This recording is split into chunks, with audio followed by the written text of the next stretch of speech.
ఇవన్నీ సుప్రీంకోర్టు పరిధిలో ఎల్లుండి 3వ తేదీ విచారణ పూర్తయిన తర్వాత ఏ నిర్ణయం వస్తుందనేటువంటి దాన్ని బట్టి మనం మాట్లాడాల్సినటువంటి అంశం.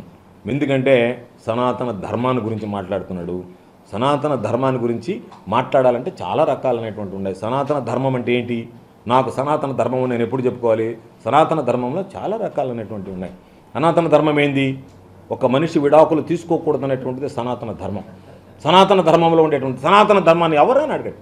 సనాతన ధర్మం తెలిసినటువంటి వాడిని ఎవరైనా సనాతన ధర్మంలో ప్రధానమైనటువంటిది ఏంటి అంటే, సనాతన ధర్మంలో భార్యాభర్తల మధ్య చిన్న చిన్న వివాదాలు వచ్చినా సర్దుబాటు చేసుకోవాలి తప్ప ఎట్టి పరిస్థితుల్లో విడిపోకూడదు అనేటువంటిది సనాతన ధర్మంలో ప్రధానమైనటువంటిది ఒకటి. కాబట్టి ఇవన్నీ ఆచరించి మనం సనాతన ధర్మాన్ని గురించి ప్రజలకు చెప్పాలి తప్ప మనము సనాతన ధర్మాన్ని గురించి తెలియకుండానే సనాతన ధర్మం నాదని చెప్పి మాట్లాడడం అనేటువంటిది, అటువంటి వ్యక్తుల గురించి పెద్దగా మనం విశ్లేషించడమో వాటి గురించి మాట్లాడడం అనేటువంటిది మనకి చిన్నతనంగా అనిపిస్తుంది.